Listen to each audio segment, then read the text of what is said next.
Fala meu amigo, fala minha amiga. Estamos aqui para a nossa primeira roda de conversa, extremamente especial, com 4 convidados de altíssimo valor aqui. Eu não preciso nem falar muita coisa, eles se vendem sozinhos, né? É o nosso produto, a Masterclass, junto com o seu pacote de revisão. Aqui você vai ter uma noção do que é o alto nível de quem foi aprovado nas maiores universidades do país, com as melhores notas em todos os aspectos. Então eu começo introduzindo meus convidados aqui, meus amigos também, não só convidados. Começo com a Flora, minha amiga, tirou 1000 na redação do Enem 2022, manteve um altíssimo nível, foi aprovada na UNB, foi aprovada em outras universidades no SISU. Meu amigo Matheus Costa, dispensa comentários esse cara, ficou em primeiro lugar no vestibular da UNB, um dos vestibulares mais difíceis do país. Teve resultados notáveis em outros vestibulares também. Foi em primeiro lugar na Universidade Católica de Brasília. Para você que está buscando o UNB, esse cara é a referência, tá? Esse cara é a referência nessa prova. Tenho aqui o meu outro colega, Isaac Coutrin, outra referência em vestibular. Foi aprovado em 2 vestibulares tradicionais de altíssimo nível, altíssima concorrência. E, só um adendo, foi também aprovado no SISU para qualquer faculdade. Escolha, meu filho. Ele foi aprovado em qualquer faculdade do SISU. Tirou uma média que permitia com que ele estivesse no FRJ ou FMG, além da UNB, que é onde ele está agora. E a gente fecha com chave de ouro, para não falar chave de platina ou diamante, com a nossa convidada Manuela Palos, que simplesmente atingiu uma média estratosférica no Enem, atingiu ali cerca de 830 pontos. Então vocês estão muito bem acompanhados. Cada um aqui se vende sozinho, eles nem precisam se preocupar em falar das suas capacidades, né? 830 pontos de média, aprovação em todas as faculdades federais do país, primeiro lugar em medicina num dos maiores vestibulares do país, com a concorrência estratosférica e dificuldade e nível técnico altíssimos, e nota 1000 na maior redação do país. Então, sintam-se à vontade, estão servidos aqui. Essa é a nossa conversa de hoje. E eu vou introduzir essa conversa perguntando a eles, fazendo um aquecimento aqui, porque a gente está apenas começando, é uma longa conversa. Eu vou começar perguntando para a minha convidada, minha amiga Manu, como foi para ela saber que direto do ensino médio, isso foi um ponto que eu não mencionei, mas como não mencionar, né? Direto do ensino médio, como foi ser aprovada com uma nota tão alta, tão especial? Diz pra gente, Manu, qual foi a sensação? Então, foi muito, não sei, foi um sonho se realizando, porque medicina é um curso muito concorrido, né? E ao longo do ano todo, eu acho que todo mundo sente isso, tanto no ensino médio quanto em cursinho mesmo, que sempre tem aquele receio de não dar certo e tal, mas ver o seu esforço do ano inteiro, ou de anos, inclusive, ser recompensado meio que. A gente fala que uma nota não te define, mas acaba que, no caso do vestibular, ainda é assim, né? Então, ver meio que o seu esforço sendo recompensado no início do ano, com a aprovação, é uma coisa muito gratificante mesmo. Porque todas aquelas horas de estudo meio que valeram a pena. Ah, com certeza. Eu imagino. E assim, já fica uma questão para mim que depois eu gostaria de desenvolver mais com você. Eu tenho certeza que quem está assistindo tem muito interesse. E depois eu vou te perguntar sobre como foi essa conciliação, né? Entre escola, estudar para vestibular, se a escola ajudou, o que você acha da importância de ter essa organização, conseguir conciliar o tempo. Mas antes disso, eu quero saber de você. Você teve medo? Você ficou nervosa? Porque eu sei que muita gente passa por isso. É uma experiência que todo vestibulando passa. E eu vou mostrar para vocês que é algo que, no mais alto nível, não some. A gente tem que só aprender a lidar da melhor forma. Então, Manu, como é que você se expressa em relação a isso? Não, com certeza, com certeza. Todo mundo tem dúvidas ao longo do vestibular, mesmo quem tá muito bem nos simulados, porque nos simulados ao longo do ano, eu ia tirando 160, 162, 164. Meu último simulado antes do Enem, eu fiz 166. E no Enem eu fiz 170. Nossa. Então, eu já tava com uma esperança, uma certa esperança de que eu iria bem no Enem. Mesmo se eu não fosse também no PAS, que eu tinha bastante chance de passar pelo PAS, eu já tinha meio que o Enem como garantia, porque eu já tava indo muito bem. Mas, querendo ou não, sempre tem aquela dúvida de e se não der certo? E se a prova for diferente? E se todo mundo estiver mais preparado do que eu? Só que Foi um essas... alívio? Foi um alívio, foi um alívio. Mas essas dúvidas meio que não tem como não ter, porque é uma coisa muito do vestibular e da nossa cabeça mesmo. Mas eu acho que uma coisa que pode ajudar muito é ter apoio dos seus amigos e da sua família mesmo. Porque eles conseguem ver o seu esforço e eles não estão na sua cabeça, né? Então eles conseguem ver efetivamente o que você está fazendo e comparar também com a quantidade de coisa que as outras pessoas estão fazendo. Mas uma coisa que tem que tomar muito cuidado durante a preparação é com comparação e com a pressão externa. Perfeito.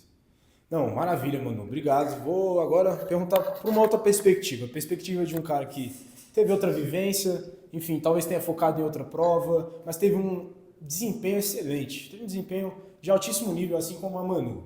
Então, cara, me fala, Matheus, como é que foi para você essa experiência da ansiedade? E não só a ansiedade, como o pós-aprovação, porque é o que mais importa. No final, o que a gente lembra é o que fica de bom. O que a gente sofre, eu vou confirmar com meu amigo, espero que ele tenha essa mesma impressão, acaba ficando para trás. Então me diz, o que você acha disso tudo? Como é que foi a sua vivência? Para a gente abrir essa conversa de alto nível, te mostrando para eles como foi a experiência do primeiro lugar. Cara, eu nunca fui aquela pessoa de ficar nervoso em prova, mas querendo ou não, quando você estuda ali, eu fiquei 2 anos depois de me formar no ensino médio, você fica pensando ali que você está ficando para trás, então é importante você pensar que você não está ficando para trás, você só tem um ritmo diferente das outras pessoas. Tinha colegas que já tinham sido aprovados direto no ensino médio e eu fiquei estudando em casa ou no cursinho e eu percebi que eu não estava ficando para trás, era só um ritmo diferente. Quando eu fui aprovado, tudo faz um pouco mais sentido, você vê a vida com um pouco mais de clareza, você olha para trás e fala que tudo aquilo foi muito gratificante. Como a Manuela falou, as horas de estudo todas são muito bem recompensadas. Pô, maravilha, cara. E qual que foi a sensação quando você viu a aprovação e conseguiu superar essa sequência de ansiedade, de medo? Quando você esteve lá, pintou tudo, fala pra eles como é que é o gosto disso? Cara, é indescritível. Você tá lá, o pessoal jogando farinha, pintando seu nome, pintando um aqui de primeiro lugar na minha testa. Foi uma sensação indescritível. Eu tô lá com meu pai, com a minha mãe, os meus irmãos, a gente tirou várias fotos. Tem a bateria tocando lá, você vê ali o seu nome na lista, isso é indescritível, uma sensação que só quem tá ali consegue entender. Difícil até expressar em palavras. Pô, maravilha, cara. Isso é pra você, meu espectador, aluno, vestibulando, quem quer que você seja, isso é pra você ver que é possível. É pra você ver que você duvida de si mesmo, todo mundo duvida de si mesmo. Isso não impede ninguém de chegar lá. E é por isso que hoje, com essa mensagem de não só motivação, mas é uma mensagem séria, uma mensagem para você não desistir e, cara, se manter motivado. Agora a gente vai falar como fazer. Porque não basta ter a motivação, você tem que ter o método, você tem que saber como as pessoas que chegaram no alto nível penaram e trabalharam para chegar lá. Não é trivial, como parece. Então, agora a gente começa o nosso primeiro bloco. Eu vejo você lá. Fala, meu amigo, fala, minha amiga. Voltamos aqui, nosso primeiro bloco. Agora chega de enrolação, vamos direto ao que interessa. Isso aqui é um gostinho do que é uma revisão de alto nível, tá? Para vocês chegarem preparados, realmente fazerem acontecer lá na hora. Não só sonharem, mas transformarem em um objetivo concreto. Eu queria começar falando do que é realmente uma revisão e como essa revisão pode ser feita com qualidade de verdade e como essa revisão de qualidade pode ser adaptada para cada contexto, para cada prova, para cada método, enfim. Então eu vou começar perguntando para o Matheus. Matheus, o que foi a revisão na sua trajetória, levando em consideração os seus resultados no vestibular e isso necessariamente implicando a sua dedicação exclusiva a ele. Então, como você concilia essa ideia de que é uma revisão, o que você aprendeu antes, o que você aprendeu depois com a sua prática e como que isso foi traduzido no seu resultado no vestibular? Cara, então, primeira coisa, dito que eu passei no vestibular tradicional, é importante lembrar que é um vestibular extremamente conteudista. Então, assim, você tem que saber, você tem que dominar vários detalhes das matérias. Então, eu tinha, no meu estudo, dividido em 2 tipos de revisão. Que era a revisão quando eu estava utilizando diariamente os flashcards, eu tinha vários flashcards que eu utilizei, então eu tinha esse tipo de revisão diária, e uma revisão por demanda, que eu notava assim, quando eu errei alguma questão em algum simulado, em alguma prova antiga, que eu notei que eu estava com alguma lacuna de conteúdo, exigia uma revisão daquela matéria de forma mais aprofundada. Então eu tinha essa revisão diária, utilizando meus flashcards, e a revisão por demanda, de quando eu notava que eu estava com alguma pendência, algum conteúdo. Perfeito, perfeito. Então, a gente viu que existe uma conduta que ele teve especificamente, levando em consideração o foco dele para essa prova. Eu vou perguntar para o meu amigo Isaac a perspectiva dele e se ele quiser complementar e comentar a respeito da visão do Isaac, como é que foi para você, cara, essa conciliação entre vestibulares diferentes e também com o Enem, que tem um teor diferente, né? Todo mundo aqui sabe. Então, fala aí como é que foi para você, cara. É muito o que o Matheus falou. Eu Eu, na minha experiência, nunca usei muito flashcard, mais um pouco de preguiça, mas eu sempre tentava estudar muito matéria dada, matéria estudada, tudo que eu tive no dia eu não deixava acumular e quando eu não tinha tempo, eu sempre tentava deixar o menos importante acumular. Então, matérias como matemática, ciência da natureza, é algo que eu nunca deixava passar em branco, sempre tinha que ter alguma revisão. Para os vestibulares e para o Enem em si, eu estudei muito para o Enem, porque eu tinha um medo de não passar para o vestibular, estudar para o vestibular, não passar e ir mal no Enem. Então, eu estudava muito para o Enem, e como o Enem, ele querendo ou não, tem os conteúdos mais básicos, eu digo com isso que não tem conteúdos que caem no Enem e geralmente não caem nos vestibulares.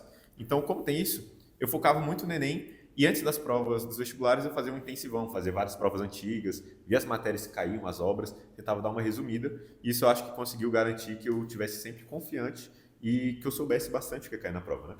Cara, isso é muito interessante você dizer, porque, me corrija se eu estiver errado, mas você teve uma estratégia de certa forma diferente, porque você teve esse foco no Enem, mas ao mesmo tempo, chegando próximo da data dos vestibulares, você fazia um aprofundamento cirúrgico ali naquela área. É mais ou menos isso? Exatamente. Como eu falei, provas antigas, as obras, muitos vestibulares têm obras próprias, né? Isso é algo muito difícil de você ler a obra inteira, então eu sempre buscava resumos, análises, e isso me ajuda muito. Perfeito. E, inclusive, eu vou depois trazer esse tema à tona, mas a gente vai falar de planejamento, porque um planejamento como esse ele é muito importante. As coisas não podem ser feitas de forma largada, né? Até porque ele conciliou provas diferentes. E isso provavelmente você vai fazer também, porque você não pode colocar todos os seus ovos em uma cesta, né? Mas muito bem, agora vou trazer aqui a palavra para Manu e eu quero saber, Manu, também a sua perspectiva, o que é uma revisão boa para você? Defina isso para a gente, com as suas palavras, com o seu conhecimento mesmo e como é que isso se traduziu na sua trajetória. Olha, que nem o Isaac disse, eu fazia também bastante essa coisa de matéria dada, matéria estudada. Porque acaba que no ritmo do ensino médio é muito conteúdo. Então, se você deixar acumular, fica muita coisa e você fica doido também. Então, a revisão era muito essencial para você não esquecer o que você viu no início do ano para a prova do final do ano. Ainda mais para o pais, né, Flora? Que a gente sabe que tem muito conteúdo e é uma prova todo ano. Então, acaba que a gente precisa lembrar daquele conteúdo do início do ano no final do ano. Então, eu gostava muito de fazer resumo, pelo menos. Então, eu não fazia flashcard também, porque eu tinha preguiça e não tinha tempo para fazer flashcard. Mas eu fazia os meus resumos e eu revisava lendo os resumos mesmo. Só que é muito interessante você não simplesmente ler o resumo que você faz. Porque tem muita gente que fala que simplesmente ler o resumo é um método de revisão passiva. E isso não é um método de revisão tão eficiente. Tanto que os flashcards, que nem o Matheus falou, é o método de revisão, no meu ver, mais eficiente de todos. Só que para fazer em si, ele me demandava muito tempo e eu não tinha esse tempo todo no terceiro ano do ensino médio. Então, o que eu fazia era ler o resumo, só que eu tentava lembrar do que eu já tinha lido das outras vezes, entendeu? Então, eu tornava o método de revisão passiva um pouco mais ativo. Perfeito, perfeito. Muito interessante você dizer isso, e eu vejo que tem uma nuance aqui, gente, que é, a Manu, ela veio do ensino médio, a nota notável dela já é algo que, claro, já chama atenção por ter vindo do ensino médio, mas eu vou te dizer uma dificuldade, um desafio enorme que pouca gente fala, porque este desafio é altíssimo, já saí preparado, mas eu digo que a pessoa que está fora do ensino médio consegue trazer o alto nível, não esquecer, não perder aquele conteúdo, isso também é algo que é desprezado, mas é um grande diferencial, é um grande desafio, talvez tão grande quanto a pessoa que está no ensino médio, porque ela está vendo tudo aquilo. O desafio de você estar fora do ensino médio e ter que rememorar as matérias não é simples, entende? Então eu vou trazer de novo uma palavra para o meu amigo Matheus, e depois se a minha amiga Flora se quiser também, eu quero que ela complemente e os dois falem sobre a necessidade, a dificuldade e os métodos para você rememorar um conteúdo que já foi dado e há mais de um ano, talvez mais de um ano e meio. Então fala aí, Matheus, como é que é isso para você? Cara, como eu falei, os flashcards resolviam esse meu problema. O que eu estudei no começo do ano tinha aquela matéria num flashcard e ele ia voltar para mim ao longo do ano.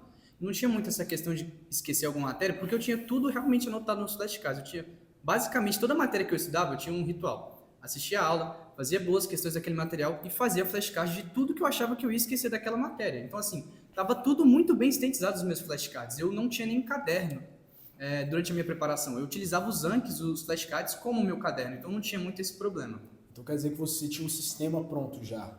Sim, eu separava bem divididinho, organizado no Anki, cada matéria, cada tópico de cada matéria para eu poder revisar da forma mais eficiente e mais prática possível. Eu só chegava lá no aplicativo do Anki, já tinha tudo separado. Se eu precisasse estudar botânica, eu ia revisar botânica de uma forma muito prática. Já tinha os meus flashcards de tudo que eu considerava que eu ia esquecer. Eu poderia revisar aquilo de forma muito rápida e prática, utilizando os flashcards. Perfeito, meu amigo. Lembrando que se você está assistindo a esta gravação, você tem acesso ao Anki do nosso primeiro lugar do vestibular. Então, sinta-se à vontade, escute as orientações dele e mais uma surpresa que nós preparamos lá para o final, mas tudo vai melhorar. Agora, já te digo de antemão, você tem acesso a isso. Seja nosso convidado, escute as orientações do nosso colega. E agora eu passo a palavra. Quer falar mais alguma coisa? Quero falar mais alguma Diga. coisa. Sabendo que vocês têm esses flashcards, uma dica que eu dou é use e abuse. Tem muito conteúdo lá. Eu fiz com muita dedicação, ao longo de muito tempo de preparação. E além disso, já tem uma organização muito bem feita lá para você adicionar os seus flashcards. Utilizar a organização para poder botar o que vocês acham que vão esquecer nesses flashcards, porque a organização já está lá feita. Então, essa é a dica. Inclusive, eu vou até aproveitar e complementar, depois que a nossa amiga Flora disser a experiência dela, a gente volta nisso aí. Mas então, diz pra gente, Flora, como é que foi essa situação de você ter que trazer à tona de novo conteúdos que já tinham sido vistos há um certo tempo? Você teve períodos diferentes, uma vez talvez de aulas, depois de revisão, chegando mais próximo da prova, se mudou, se não mudou, como é que foi essa dinâmica? Então, eu me identifico muito com o método da Manu, porque eu sempre escutava muitas pessoas falando de flashcard e tal, e eu já testei muitas vezes usar o flashcard, só que não funcionava muito comigo porque eu tinha muita preguiça também de fazer e de ficar lá revisando e tal. Eu até tinha alguns, mas não era o meu método principal. Então, eu gostava, eu prestava muita atenção em todas as aulas, assim, e aí eu tentava absorver ao máximo, e as minhas anotações durante a aula, pra mim, valiam ouro, assim. Então, eu lia muito minhas anotações do meu fichário, assim, e eu não só lia, eu gostava de me explicar aquilo, e eu explicava várias vezes. E aí, se eu fazia uma questão de um determinado assunto, e aí, eu errei a questão, e aí eu voltava naquele conteúdo, me explicando de novo e tal. E aí eu fazia isso meio por demanda também. Então eu gostava muito de fazer essa autoexplicação, porque como a Manu falou mesmo, né? Você vê um conteúdo no começo do ano e você tem que dar um jeito de lembrar aquilo para uma prova que você vai fazer no final do ano. Então é muito importante ter esses métodos de revisão e é meio individual mesmo. Excelente, excelente. Então eu vou aproveitar aqui, vou fazer um gancho, vou aproveitar o gancho, na verdade. Vou aproveitar esse gancho para falar e sintetizar o que os dois falaram em um princípio comum. A gente perguntou para o Isaac, para a Manuela, para a Flora e para o Mateus, e vocês viram que tem uma certa variedade nos métodos deles, só que há coisas em comum e princípios em comum.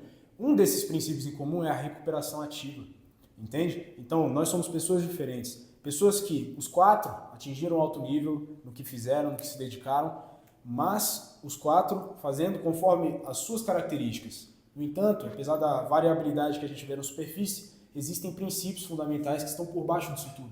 Entre eles, como eu falei, você recuperar o conhecimento ativamente. Não basta você evocar o conhecimento quando você aprende, porque você precisa manipulá-lo, certo? Você precisa ter esse processo de consolidação, motivos pelos quais muita gente questiona ideias como leitura dinâmica, porque quando você evoca esse conteúdo de primeira, muitas vezes não é suficiente, ele precisa ser manipulado. E assim como funciona dessa maneira, ao revisar aquele conteúdo, ele não pode simplesmente você não pode se expor de forma passiva a ele. Vocês viram que os quatro, eles traziam aquele conteúdo à memória, aí sim eles evocavam como o foco, entende? Porque é outro processo. Então, se você quer realmente entender todos esses processos no seu âmago, não só para você muitas vezes copiar um método de estudo, porque vocês viram que há uma variabilidade, mas também para você criar o seu, que esteja de acordo com as suas demandas, as suas necessidades, também com as suas características, mas levando em conta princípios em comum, fica com a gente. Porque tudo que a gente oferece aqui é saber os princípios que estão por baixo do alto desempenho para que ele seja personalizado para o seu contexto.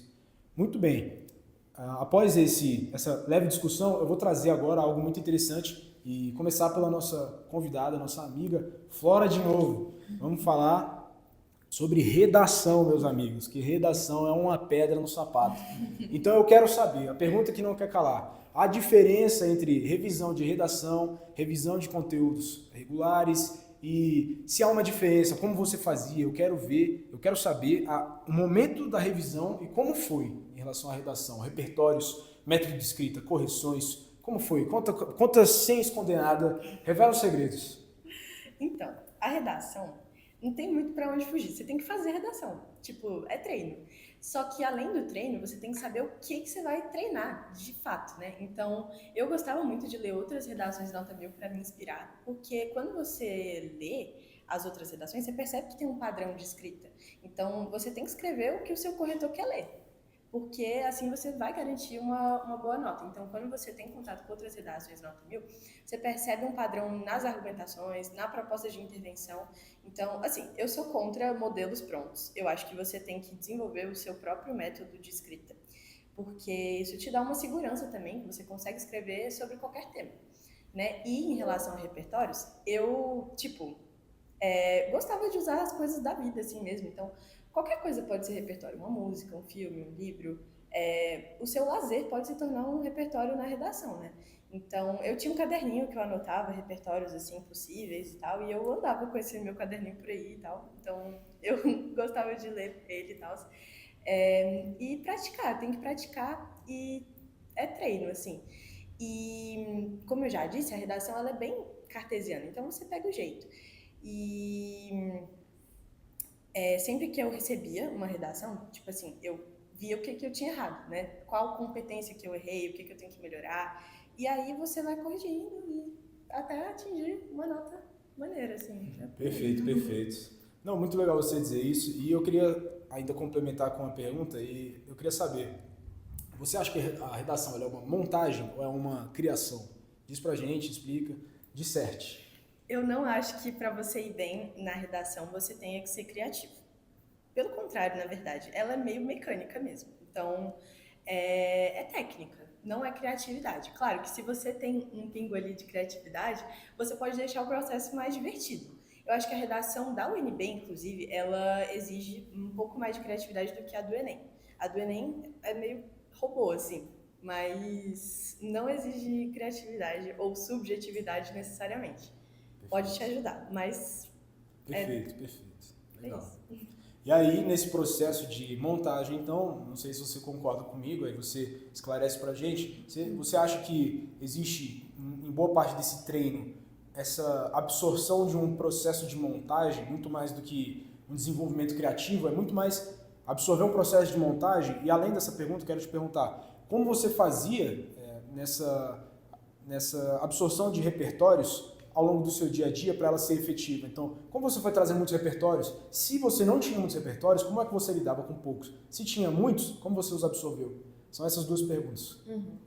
Bom, eu acho que, você tem que entender muito bem a estrutura da redação que você vai escrever. Então, são 4 parágrafos, sabe?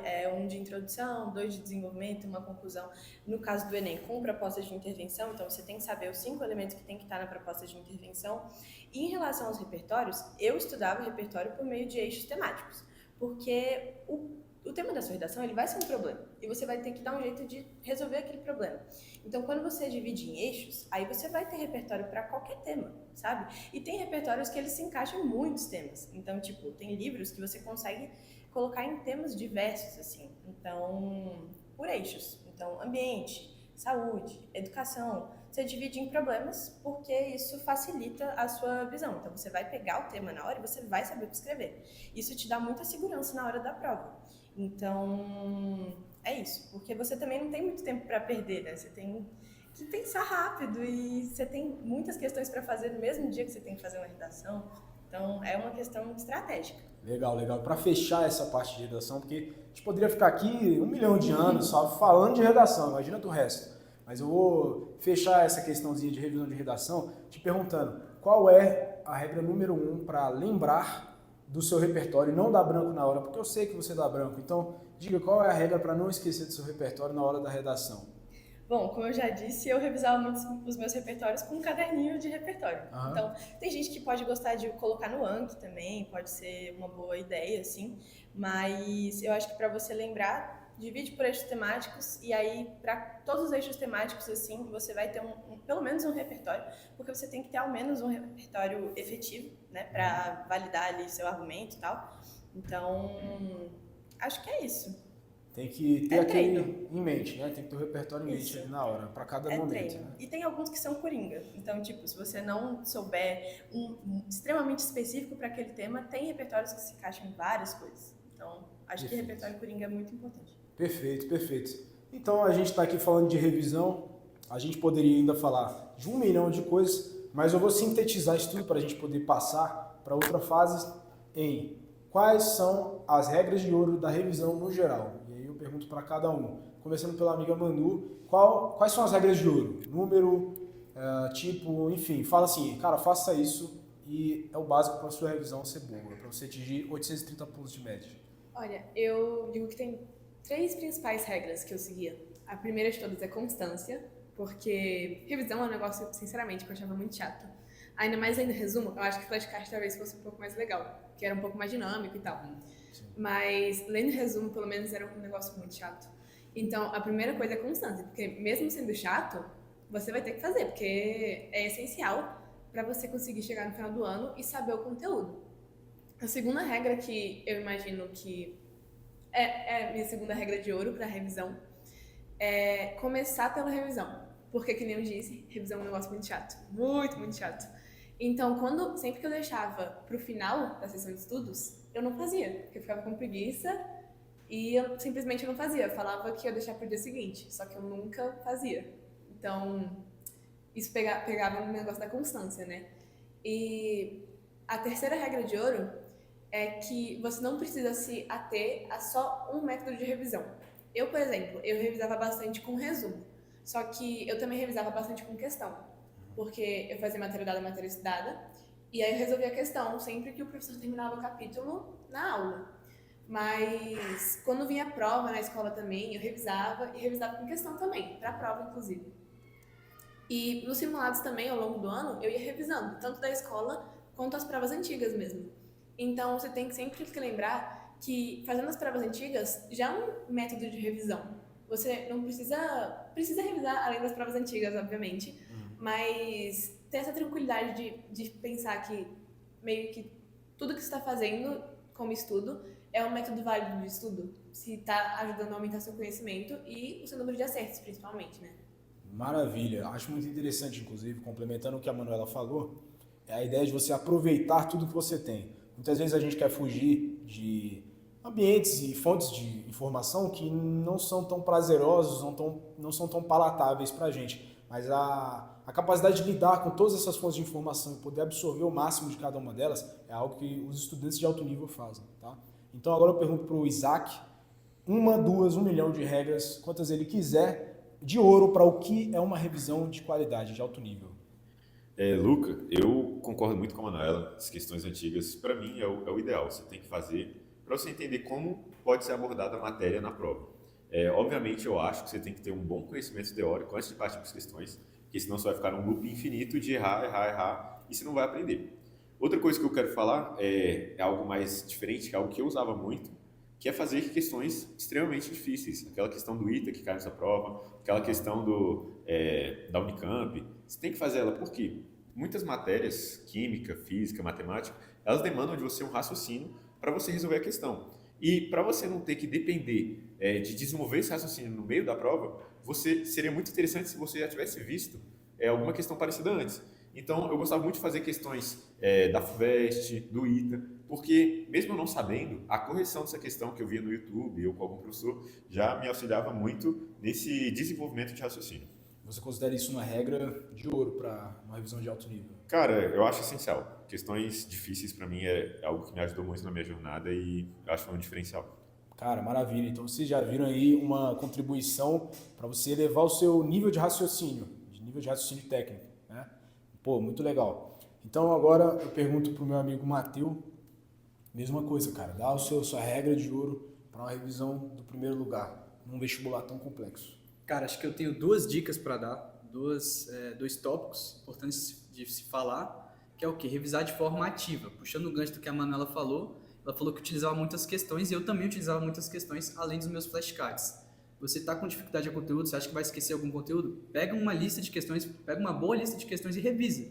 Também é importante ter a matéria teórica, como o Isaac falou, você não pode ficar só na prática, porque você vai ficar naquele looping de errar várias vezes, mas depois de consolidar esse material teórico, revisar com questões, que é um método ativo que vai te potencializar e melhor no dia oficial da sua prova. Segunda coisa é repetição. Seu cérebro aprende por repetição. Então, mesmo que seja custoso e difícil, revisar o máximo de vezes que forem necessárias para você internalizar aquelas matérias. Isso é indispensável. Maravilha, cara. Então, fechando esse bloco maravilhoso aqui de revisão, com a nossa colega Flora de novo, dê suas regras de ouro pra gente, mostra pra gente o que você fez, que foi o seu princípio número 1 no geral, para uma revisão de alto nível. Então, eu concordo muito com tudo que os meus colegas falaram. As questões são essenciais na sua preparação, mas óbvio que você tem que ter uma base teórica para fazer essas questões.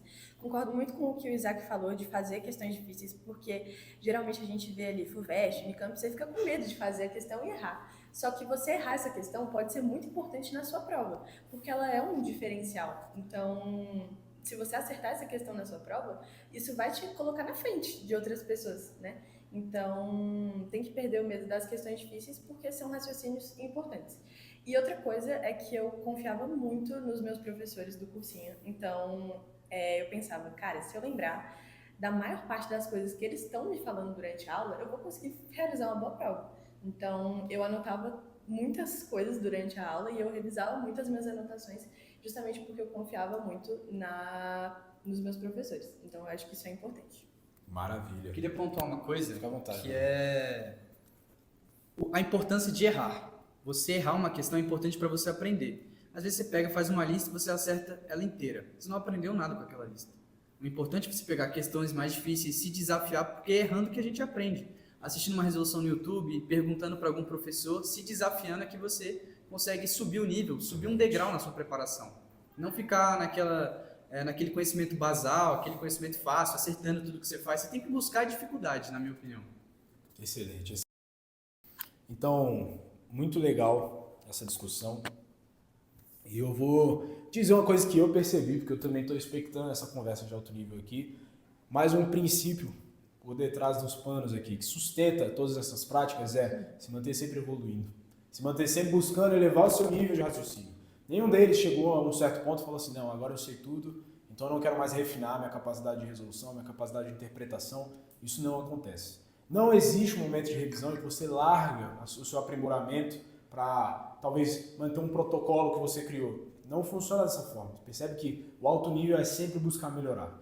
Então, eu imagino que os meus colegas aqui vão concordar que esse primeiro bloco foi de alto nível, foi uma grande discussão e vai ser muito bom quando a gente puder evoluir para o próximo. Então, agradeço até aqui e eu vejo você no próximo. A gente vai falar sobre arquitetura de revisão. Fica com a gente.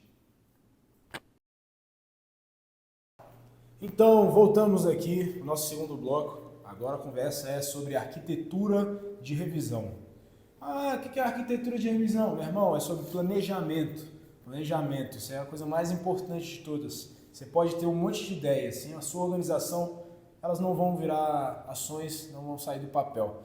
Então, começando o nosso segundo bloco aqui, eu quero saber com a Manu, e eu tenho certeza que isso é muito pertinente para todos vocês, Manuela Palos, qual é o segredo e a estratégia para conciliar escola com estudo de alto nível? Escola consegue abarcar tudo isso? Fale sobre sua experiência pessoal também, sobre se sua escola foi capaz, se as outras escolas também, qual é a dinâmica que define como você vai lidar com isso, enfim, diz pra gente como é que vai funcionar essa situação.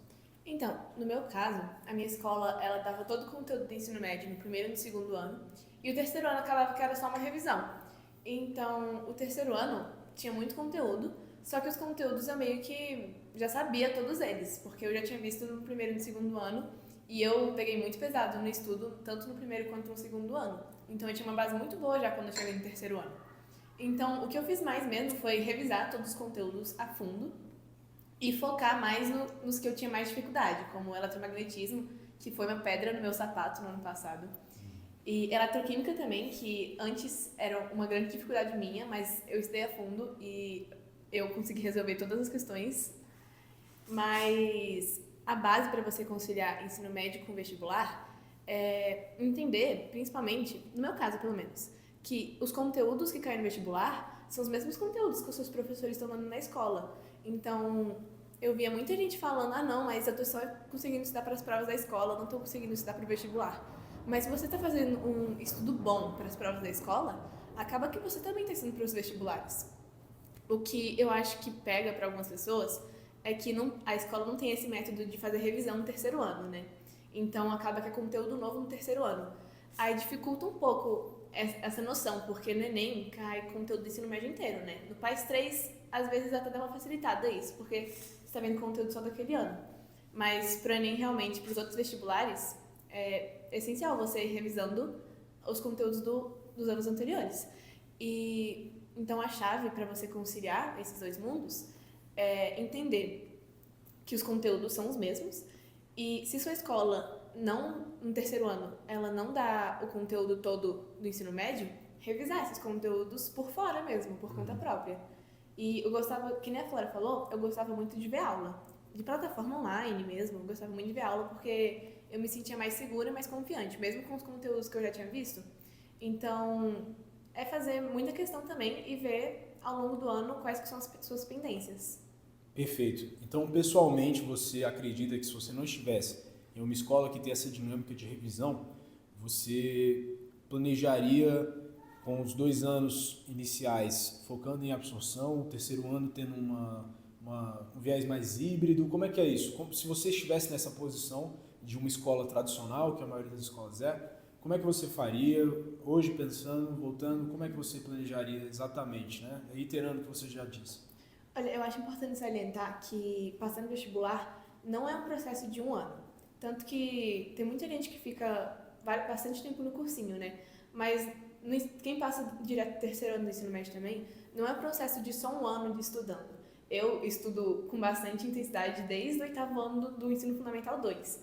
Então, é uma construção ao longo do tempo. Então, para as escolas tradicionais mesmo, que não tem esse esquema de revisão no terceiro ano, é muito importante você focar, tá bem focado, não precisa estar 100%, que nem no terceiro ano, pode, enfim, sair no final de semana, no terceiro ano também, mas ter bastante esse foco em absorver os conteúdos e aprender, principalmente, não só decorar para a prova ou memorizar as coisas, realmente aprender e, principalmente para as matérias de exatas, ver o raciocínio, como que você faz. Aí você faz isso no primeiro e no segundo ano, com as matérias normais, e no terceiro ano, você continua vendo os conteúdos da sua escola, mas você vai ter que aumentar a carga horária de estudo, além das aulas da escola. Então, você continua vendo os conteúdos da escola, mas você coloca um tempo para revisão por questões mesmo, pode ser, para os conteúdos do primeiro e do segundo ano, Certo. se a sua escola não der. E faz isso com prova antiga também, que nem o Matheus falou, você vai revisando por questões esses conteúdos do primeiro e do segundo ano, e ao longo das provas antigas que você vai fazendo, você vai vendo se tem alguma pendência em relação a esses conteúdos, e se tiver, você coloca um tempo para ver a base teórica mesmo de novo, se você sentir necessidade. Perfeito, perfeito. Então, percebe que o seu cérebro não usa, você esquece.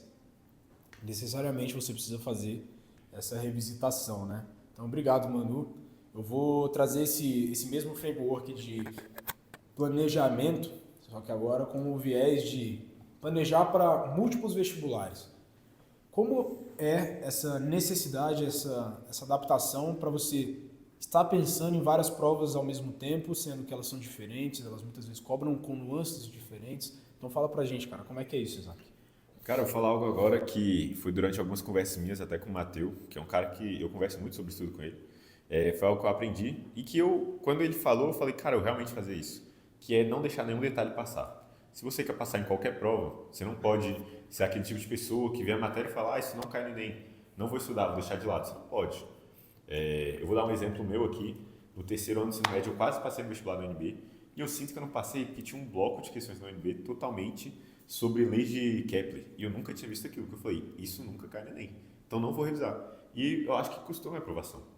Então, no meu anticursinho foi algo que eu foquei bastante. Eu via tudo, eletroquímica, eletromagnetismo, via todos os detalhes, via as questões difíceis, via tudo. Então, para mim, se você quer ter uma alta chance de ser aprovado em qualquer vestibular tradicional, outros vestibulares também, né, como o Enem, qualquer prova, você tem que ver todas as matérias minuciosamente, ver todos os detalhes e não deixar passar nada por simples preguiça ou por pensar que você não vai precisar lá na frente. Perfeito, meu amigo. E aí, cara, voltando um pouco no que você falou no último bloco, você fez um foco em Enem durante um certo período e você também sinalizou que houve um foco mais para o final em trazer alguns conteúdos de complexidade. Mas eu imagino que você deva ter uma base, né? Porque quem não tem base não adianta, não consegue aprofundar. Então, esses conteúdos de alta complexidade, eles eram vistos pela primeira vez, eles foram vistos antes, depende. E como você organizou isso na sua agenda, no seu calendário? Olha, outro exemplo que eu vou dar, no vestibular da NBA cai números complexos. Números complexos foi algo que eu não aprendi muito bem no terceiro ano, porque eu estava focado também de novo para o Enem, então eu não tive essa chance de aprender. No cursinho, como eu fiz? Quando o professor dava, eu revisava ativamente, não deixava passar. Porém, não era o meu foco fazer questões antigas a tarde inteira de números complexos, sendo que tinha um Enem na outra semana. Então, eu revisava, eu tentava ver o básico, as coisas geralmente mais caem dessas matérias, mas também não era meu foco ativo, não é algo que eu dedicava tardes e muito tempo de estudo para isso. Perfeito, perfeito. Então tem esse balanço sempre, né? Sim, tem que ter. Cara, maravilha. E aí agora eu vou trazer para o Matheus aqui e eu vou evocar uma questão que muitas vezes é uma dúvida, e eu vejo isso constantemente, uma dúvida grave, que é a organização, porque o planejamento ele precisa ser ordenado, certo? Então, principalmente para uma pessoa que quer dominar conteúdos de alta complexidade, como ele falou, quer fazer esse balanço, entendeu? Muitas vezes precisa conciliar um tempo que já é gasto ali com aulas, claro que é um investimento de tempo, mas que pesa na sua agenda. Então eu quero saber, cara, como era a sua organização, se você era tudo bagunçado também, se você enfim, fala como foi assim a questão de organizar aquela avalanche de conteúdos que vinha para você, se foi uma dificuldade, quais foram os aprendizados que você teve. Então, exponha aí. Cara, então, legal que você falou que é muito conteúdo. Tipo assim, ensino médio são 3 anos, é muito conteúdo que você tem que estudar em um ano de estudo. Então eu tinha 2 tipos de cronograma. Um cronograma mais macro, que eu tinha uma visão anual das matérias, onde é que eu estava com o andamento das matérias, e um cronograma micro, que seria aquele que eu tenho um controle semanal do que eu vou estudar diariamente, que eu vou explicar a importância de cada um. O cronograma macro, principalmente, é importante para você ter noção de onde é que você está no andamento da matéria, para não correr o risco de você, eventualmente, não conseguir terminar a matéria até o dia de sua prova. Você tem que terminar, eu acredito, até com uma certa antecedência, 1, 2 meses antes da sua prova, para poder aumentar a intensidade de provas antigas. Então é importante você ter um cronograma dessa visão mais geral, às vezes um calendário mesmo, ver mês por mês onde é que você está na matéria. E a segunda importância do segundo cronograma, que é o micro, é você saber efetivamente o que você vai estudar em cada dia da semana e em cada momento do seu dia. Por quê? Porque isso evita a procrastinação. É muito comum as pessoas assim sentarem na cadeira e não saberem o que estudar. Isso para mim é muito ruim. Você tem que sentar já focado, sabendo o que você vai saber, o que você vai estudar, que material você vai utilizar. Isso é extremamente importante para evitar que você fique naquele limbo, meio perdido. Isso é importante, esses 2 tipos de organização. Excelente, cara. E aí, então vou completar com a Flora aqui. Quero saber, Flora, se para você também a organização foi algo muito importante, o que eu já imagino que sim, claro, quero te ouvir, por saber que você foi uma pessoa que obteve um resultado notável justamente no processo de montagem, que é a redação, e completando com o que ele falou a respeito de procrastinação, que eu tenho certeza que é algo que quem está assistindo provavelmente tem problemas, quero saber como você usou a organização para evitar esse tipo de situação, esse tipo de fenômeno, e se você teve problemas com isso, se você teve dificuldades muitas vezes com o celular, com distrações momentâneas, e isso é algo que talvez agregue muito valor a quem está assistindo. Então eu gostaria de saber a respeito disso. Bom, como meus colegas já pontuaram, eu acredito que a organização seja um aspecto muito fundamental no ano de pré-vestibular. Porque, enfim, você tem as horas de estudo no seu dia, mas você também não vai só estudar, você tem outras coisas para fazer, né? Então, às vezes, você vai ter um imprevisto também. Então, eu acredito que você tenha que ter uma organização que possa ser remanejável caso aconteça alguma coisa no seu dia, né? Então, o meu planejamento, ele era muito baseado também nas aulas que eu via. Então, eu tinha essa estratégia de matéria dada, matéria estudada. E cada aula que eu via, claro, é diferente a forma como você estuda cada matéria, né? Eu acho que você não vai estudar biologia da mesma forma que você estuda química, por exemplo. Mas eu tinha uma base, assim, que era eu assistia a aula, depois eu me explicava aquela aula e eu fazia questões e corrigia muito bem aquelas questões e, como já pontuaram também, prestar atenção nos detalhes assim das questões, então não deixar um conteúdo passar, porque aquele conteúdo pode estar na sua prova, né? Aquela matéria pode se repetir, enfim, então os detalhes são importantes e eles podem acabar custando uma aprovação se você não prestar atenção a eles. Em relação a isso de procrastinação, de uso do celular, isso é muito importante de ser debatido porque realmente o celular ele pode ser uma ferramenta, a tecnologia pode ser uma ferramenta para te ajudar no ano de estudo, né? Porque, enfim, você pode ter uma aula online, você pode né, assistir uma resolução de questão, tudo pela internet e tal, só que também pode ser um distrator. Então, tipo, nos anos de vestibular eu não tinha Instagram, o aplicativo, quando eu usava pelo site para não usar, eu gostava de desligar o telefone, eu guardava na gaveta, assim, eu não pegava até eu acabar tudo que eu tinha para fazer, e era isso. Então, os meus horários de descanso também, eu não ficava no celular, eu gostava de fazer outras coisas, eu lia um livro, alguma coisa que não fosse, sabe, atrapalhar muito a minha atenção ali no foco dos estudos. Então, acho que é mais ou menos isso. Maravilha, excelente. Cara, queria falar rapidinho Diga. que eu também não tinha rede social. No meu ano de preparação, eu abdiquei, fiquei ali alguns meses sem Instagram, sem TikTok, vendo pouco YouTube, esse tipo de coisa, porque era uma coisa que me tirava um pouco o foco. Eu já vi também algumas pessoas que deixam o telefone em outro cômodo, que eu acho uma estratégia válida também para quem quer deixar de procrastinar durante os estudos. Outra coisa que a Flora comentou rapidamente, falou da autoexplicação dos conteúdos. Muito legal a gente ver que tem muitas coisas em comum no estudo de cada um, apesar dessa diversidade, essa questão cada um estudar de uma forma diferente, mas tem muitas coisas em comum. Eu também usava essa verbalização de conteúdo para poder concretizar as matérias na minha cabeça, e é extremamente efetivo. Eu queria salientar mais 3 pontos, Por favor. porque essa questão que a Flora falou, que muita gente gosta de desligar o celular, na maioria das vezes eu usava aqueles aplicativos que existem sim. para celular, de bloqueios, aplicativos e tal. Sim. E eles eram muito úteis, porque eu adquiri o hábito de sempre que começava a estudar, eu colocava a matéria e colocava o tempo que eu ia estudar. E aí aquele tempo eu não podia mexer no celular em outros aplicativos, então era muito útil. E 2 outras coisas sobre como conciliar com o ensino médio, voltando um pouco aí, que eu tinha esquecido de falar. Eu fazia esse negócio de matéria dada, matéria estudada, né? Aí eu tinha um caderninho de controle de matéria. Então, sempre que o professor terminava de dar algum capítulo, que eu seguia de acordo com o livro da minha escola, sempre que o professor terminava de dar um capítulo, eu colocava no meu caderninho e eu tinha 4 etapas de estudo. Eu tinha ler o capítulo, fazer exercícios do capítulo, que era tipo uns 25 por capítulo. Aí o terceiro era... Calma. Nossa. Calma aí. Deu branco. Deu branco. Não tem problema não, vai desenvolvendo o que você conseguiu lembrar. Aí eu também tinha revisão e fazer ficha, que no caso eram as minhas fichas de resumo. E aí eu revisava essas fichas de resumo. Então eu conseguia ficar em dia com quantas matérias faltavam também.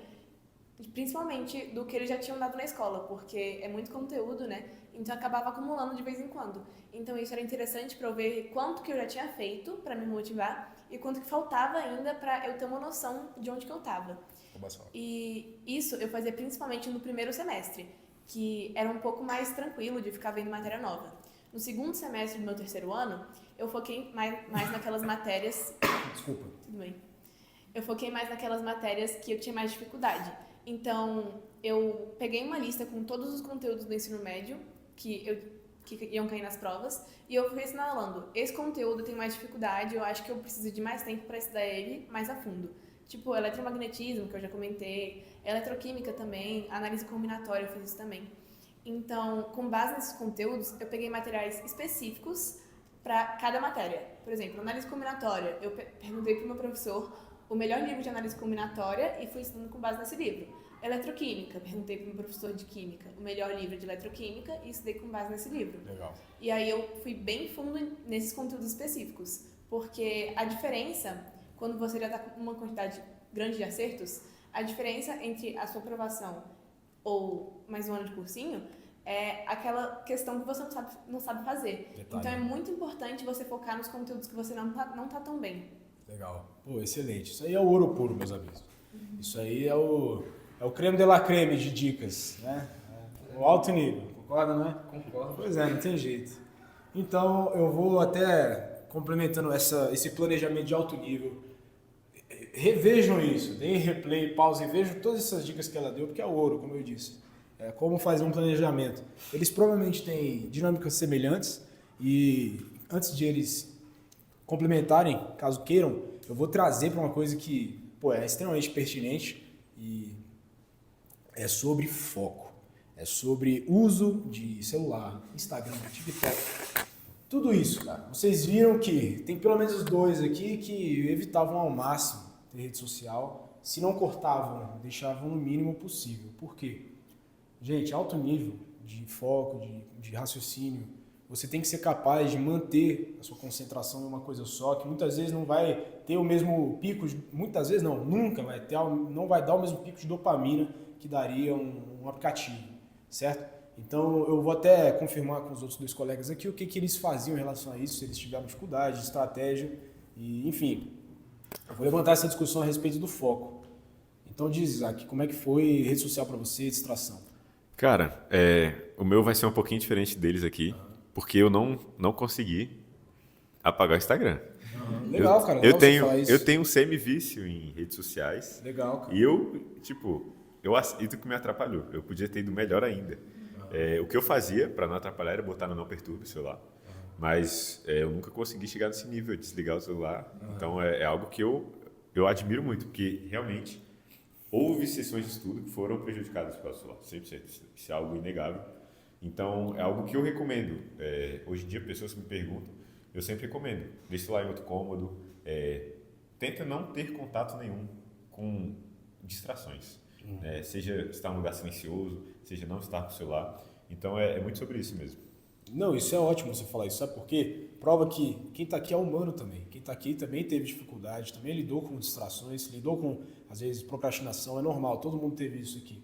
Eles talvez tiveram uma estratégia rígida, ferrenha, mas ele, tenho certeza também que não se deixou levar ao nível de vício que impede as pessoas. Não é o nível de vício que impede as pessoas. Ele teve sua forma de manejar ali, mais flexível, mas eu tenho certeza que, apesar de uma disponibilidade para mexer no celular, essas coisas, por questões que é a dificuldade do próprio processo, que é normal, mostra que ele é humano, ele não se deixou levar, não se deixou derrubar pelo vício, entendeu? Isso não é algo que pode chegar ao ponto de comprometer a tua aprovação. E ele hoje dá a dica de, façam melhor do que eu fiz, certo? Mesmo assim, ele atingiu um resultado notável.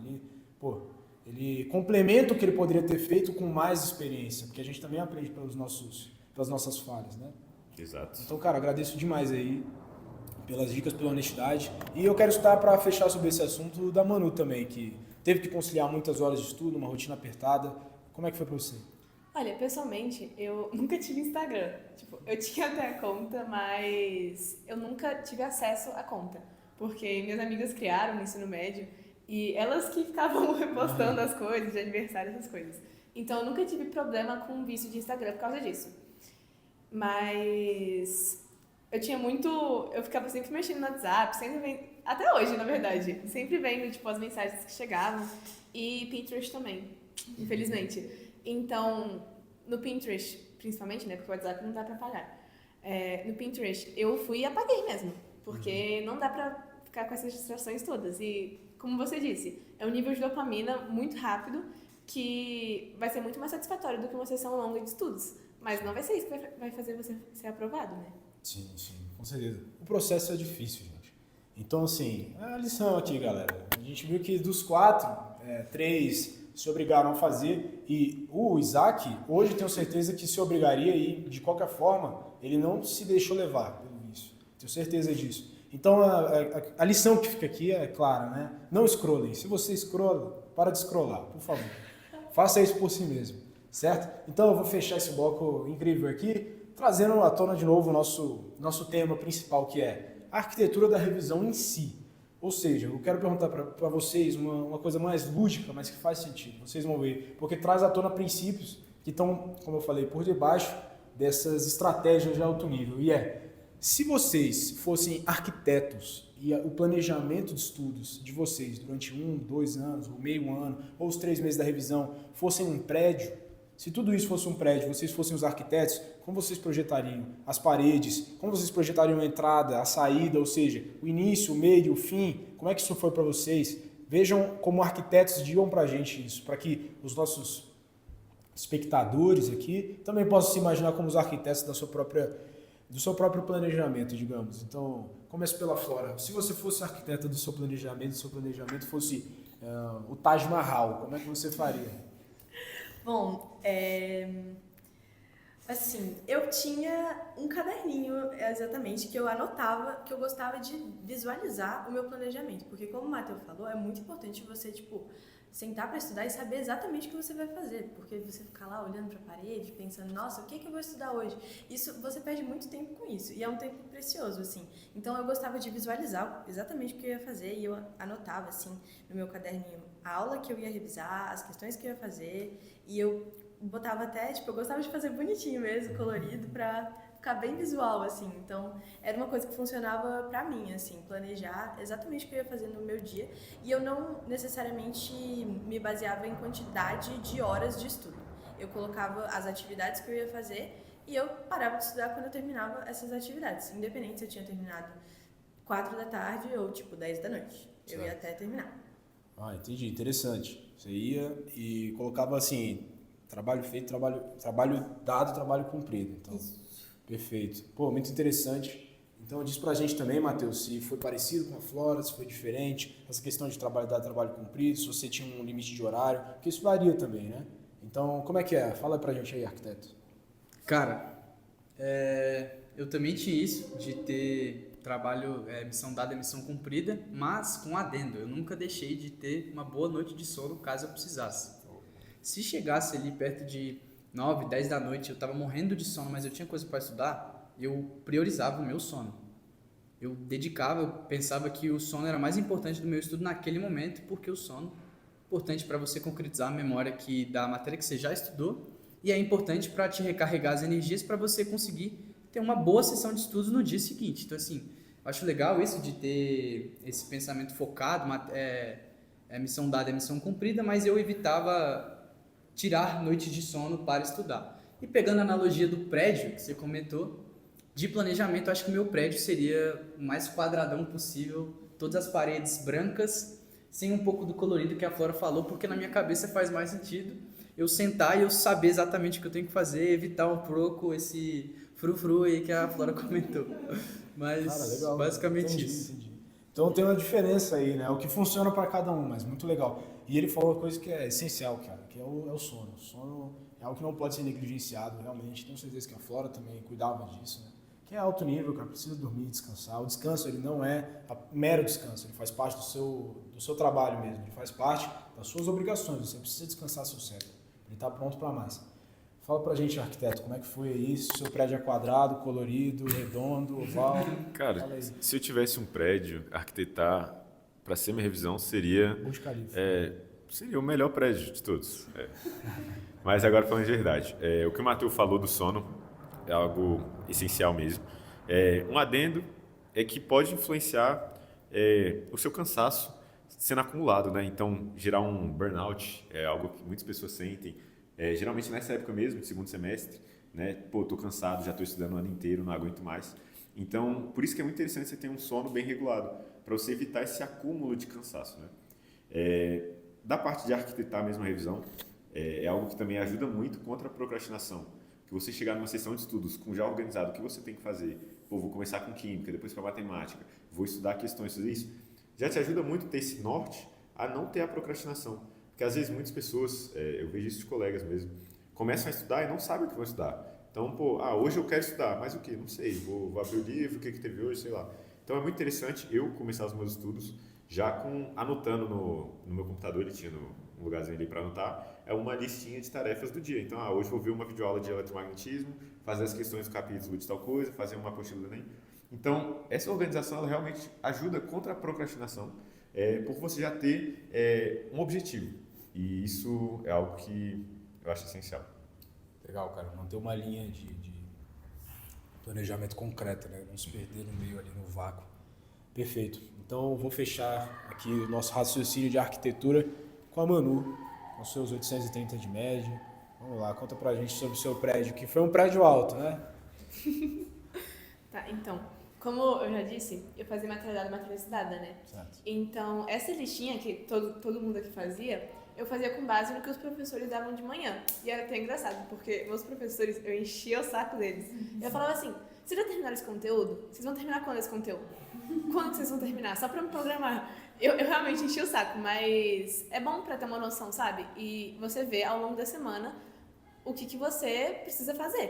Porque nesse negócio de maternidade e maternidade, tem uns dias que tem muita matéria e tem uns dias que, tipo, não tem nada de matéria quase. Sei lá, é uma aula só de resolução de exercícios. Então não tem quase nada para estudar de tarde em casa. Só que isso é importante você perguntar para os seus professores, principalmente conciliando com o ensino médio, para você ter uma noção de como você pode manejar isso ao longo da semana. Porque você não precisa cumprir necessariamente tudo no mesmo dia. Porque no mesmo dia, às vezes acontece um imprevisto, que nem a Flora falou, e você precisa ter essa flexibilidade.